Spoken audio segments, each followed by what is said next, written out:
about earlier today. Between Brittney Griner and Caitlin Clark, we can see here that Riley Gaines posted, Brittney Griner appeared to call Caitlin Clark trash and effing white girl after fouling out last night. One sideline camera, 6 blurry seconds, and a phrase lip readers insist was trash effing white girl. That's all it took. Brittney Griner's routine, foul out against rookie sensation Caitlin Clark, exploded into a nationwide firestorm, rocketing to the top of social feeds, hijacking sports talk radio, and sparking debates that reached far beyond basketball. But that hot mic moment was only the spark. Within days, critics dredged up her headline-making 2022 prisoner swap, league insiders whispered about an audio cover-up, and a long-forgotten topless Instagram story suddenly reignited rumors about whether Griner should even be allowed on the court. Now sponsors are uneasy, fans are petitioning for hormone tests, and one leaked poll shows most viewers demanding a full investigation. Stick around, because by the time we reach the final buzzer, you'll see why Brittney Griner's next tip-off might define not just a season, but the very future of women's basketball.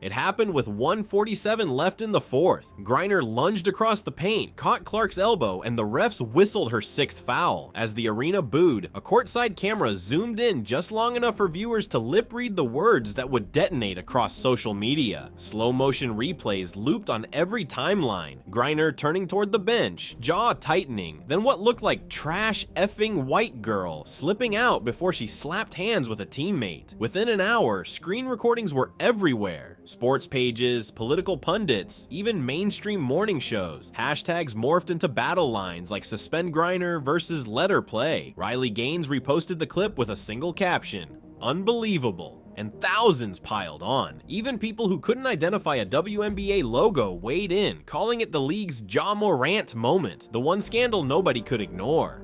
That video countless times, and it sure looks like Brittney Griner says, "F***ing white girl." The gravity hit when ESPN queued up a silent film-style zoom, circling her lips in red, letting viewers judge the phrase for themselves. Sponsors started fielding emails. League officials requested the raw audio, only to find the effect Mike had clipped mid-foul, fueling conspiracies that someone was protecting the star. And just like that, a 6-second clip threatened to reset the entire conversation about privilege, race, and fairness in women's sports. But if you think the viral footage was explosive, wait until you see how Griner's stone-cold silence over the next 48 hours poured gasoline on the blaze. For 2 full days, Brittney Griner vanished. No practice footage, no swipe-to-like selfies, not even her usual game day playlist on stories. Reporters circled the arena tunnels while hashtag #WhereIsBrittney trended, each hour of quiet sounding louder than any apology she could have given. Fans said her stillness felt like a chess player letting the clock bleed out, stalling for an angle, or maybe a lawyer. By Autumn Johnson. BG, right now you have 10 points, 5 rebounds. We see the Atlanta Dream as being very... Right now she's talking to the refs about holding.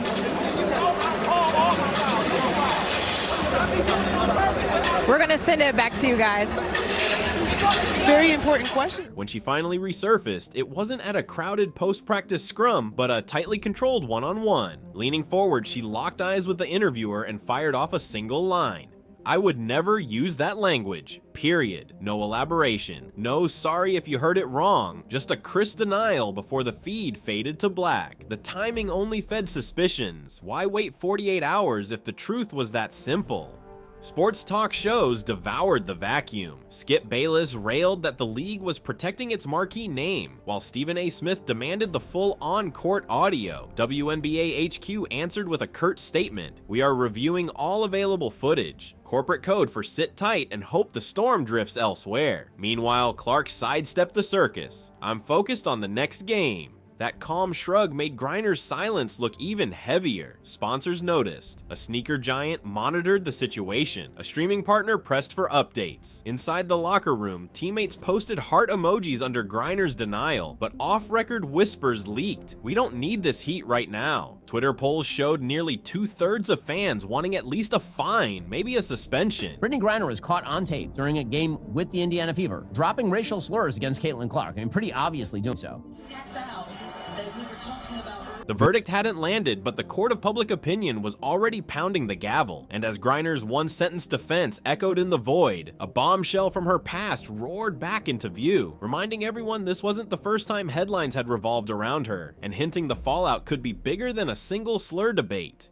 Once Griner broke her silence, the hot take machine spun into overdrive. Skip Bayless thundered that the WNBA was tiptoeing around its biggest star, while Stephen A demanded the league mic drop the raw audio. No edits, no excuses. On TikTok, teen creators stitched the clip into side-by-side slow-mos, while political commentators tried to turn it into a referendum on race. Even podcasters who had never watched a full women's game suddenly had a 20-minute segment titled The Griner Problem. Inside the league, the divide was just as sharp. All-star forward Aja Wilson tweeted a cryptic "We know what we heard" before deleting it an hour later. Diana Taurasi urged everyone to keep the focus on hoops, but followed up with, "Respect goes both ways." Meanwhile, rookie guards whispered that a suspension would set a precedent. If a league MVP can't skate by, nobody will. Veteran centers countered that anything less than hard evidence would open every trash talk exchange to public courtroom standards. The locker rooms felt less like teams and more like debate clubs waiting for a verdict. Sponsors watched the swirl with spreadsheets in hand. One apparel partner paused a Griner-led campaign slated for next month, citing creative adjustments. A tech brand dialed up its crisis PR firm, worried about ad placements next to the wrong clip. Every hour of outrage translated into potential revenue swings, and everyone, from front office execs to bench players chasing endorsements, could feel the dollars dangling. But just as the media frenzy seemed ready to peak, a familiar headline from 2022 bulldozed back into the discourse. The prisoner swap that traded a global arms dealer for a basketball star. Suddenly, critics were asking whether that moment had paved the way for the league's current tightrope, and whether history was about to repeat itself with consequences even bigger than a fine or suspension. Cue the deja vu. The moment Griner's name began scorching headlines again, cable panels dusted off the most controversial trade of 2022. The United States swapping Victor Bout, the so-called Merchant of Death, for a WNBA center. Back then, supporters framed it as a humane rescue. Critics called it the biggest prisoner swap blunder since the Cold War. Now those old arguments feel razor fresh. Commentators replayed grainy airport footage of Griner stepping onto US soil, then spliced in newsreels of Bout's arms smuggling rap sheet, asking viewers point blank, was this deal worth the price tag? Public sentiment? Split right down the middle. One overnight poll claimed 60+% of fans still believe the trade smelled of political favoritism. Star power over common power, they grumbled. Social feeds filled with hypotheticals. If a second-string journeyman got pinched overseas, would the White House even notice? Each retweet pulled the foul-mouthed clip further into a narrative about privilege, profile, and double standards. Meanwhile, WNBA brass watched nervously, aware that sponsors have a short fuse for geopolitical baggage, especially when it revives questions about integrity on the court. The flashback added high-stakes context to an already brewing scandal and flung a bigger spotlight on everything Griner does, past, present, and future. And that's precisely why the next revelation hit so hard. Because while commentators argued over arms dealers and diplomacy, internet sleuths uncovered an old Instagram story that would send the rumor mill into overdrive. Just as the prisoner swap debate seemed like controversy's ceiling, a forgotten Instagram story punched a new hole in the roof. A small creator trawling archive sites resurfaced a 2-year-old clip of Brittney Griner reclining poolside, shirtless, unblurred, and apparently untouched by Meta's nudity filters. Screenshots raced across X, each zoomed frame showing a distinctly masculine torso free of surgical scars and unbothered by any automatic takedown. Viewers asked the obvious. If Instagram's AI deletes female toplessness in minutes, why had this post survived for more than 100 weeks? Speculation metastasized overnight. Some insisted Griner must be a biological male raised as female. Others countered that she could be intersex with naturally elevated testosterone. And a third faction floated the idea of a quiet gender transition aided by hormone therapy. Whatever the explanation, critics argued any hidden physiological edge would make the league's silence a form of institutional bias. Griner's representatives offered no comment, a strategic vacuum that only pulled more voices into the whirlpool. Sports medicine pundits chimed in with testosterone charts and bone density stats, while TikTok edits spliced college-era footage next to the poolside clip, daring viewers to spot differences in shoulder width and voice pitch. By dawn, the hashtag #FairPlay4Women had climbed into the platform's trending bar. Petitions called for mandatory hormone screening, and sneaker companies quietly pressed the league for clarity before launching their next ad buys. The conversation had officially evolved from spicy trash talk drama into a high-stakes referendum on biology, identity, and competitive integrity. And with the rumor engine roaring at full throttle, the next question was inevitable. Would science or sport get the final word?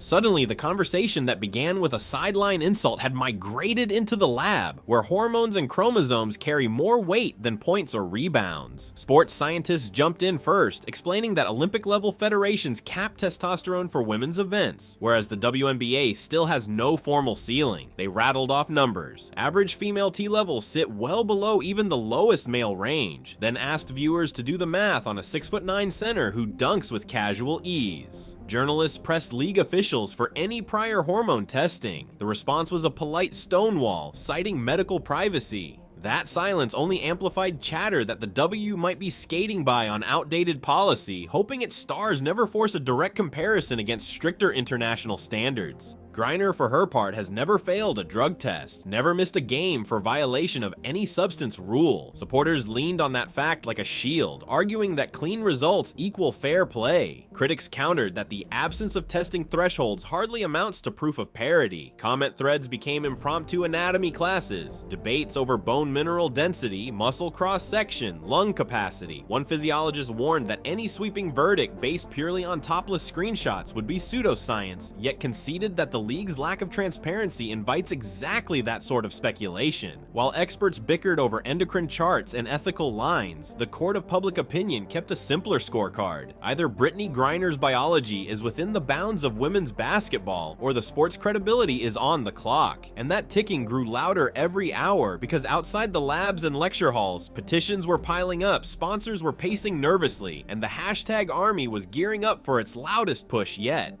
With lab jargon flooding timelines and experts split down the middle, ordinary viewers decided to seize the whistle themselves. Overnight, hashtag Test the Truth vaulted into the platform's top 3 trends, racking up 500,000 posts in 48 hours. A Change.org petition pleading for full medical transparency and competitive fairness shattered 100,000 signatures before lunchtime, and comment sections began reading like town hall brawls, one side chanting data or suspension, the other shouting privacy and play on. Courtside, the tension felt almost physical. Every time Griner took a warm-up jumper, camera flashes multiplied, as if the press hoped to catch biology on film. Sponsors felt the squeeze next. A sports drink giant quietly paused a Griner-fronted ad campaign slated for the finals, citing brand alignment reviews, while a streaming partner requested written assurance from League HQ that any eligibility issues were fully vetted. Inside the WNBA offices, PR staff drafted talking points about inclusion, fairness, and ongoing policy evaluation, yet executives knew that platitudes wouldn't drown out a crowd this loud. Whispered memos suggested convening an independent medical panel, but decision makers hesitated. Open the file, and you risk confirming the critics. Keep it sealed, and the conspiracy theories write themselves.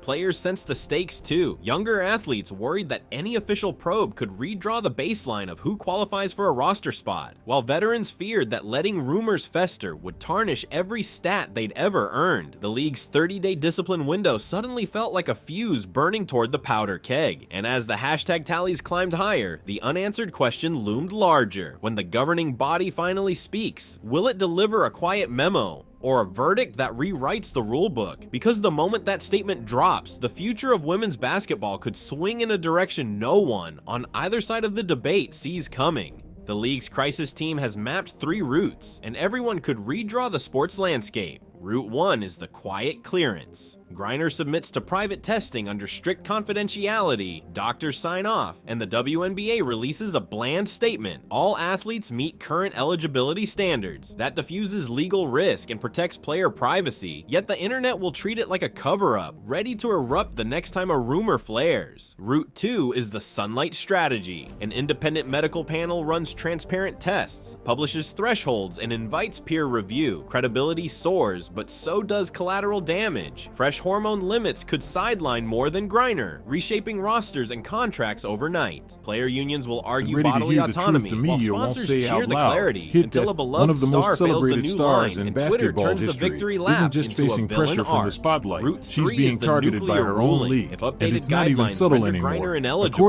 an administrative suspension follows. Civil rights attorneys mobilize on day 1, cable news loops, courtroom steps on day 2, and the league wrestles a branding crisis on day 3. Fans who feel betrayed might walk away, yet traditionalists would hail the decision as overdue justice. Splitting the audience the WNBA worked decades to build. Time isn't on anyone's side. Playoff ads are queued, sneaker launches are locked, and players need to know whether next season's contracts are safe. Whatever the commissioner announces, soft reassurance, hard data, or a groundbreaking ban will instantaneously set the boundary lines for who gets to compete in the women's game and why. The whistle is coming, and when it blows, basketball may never look the same again.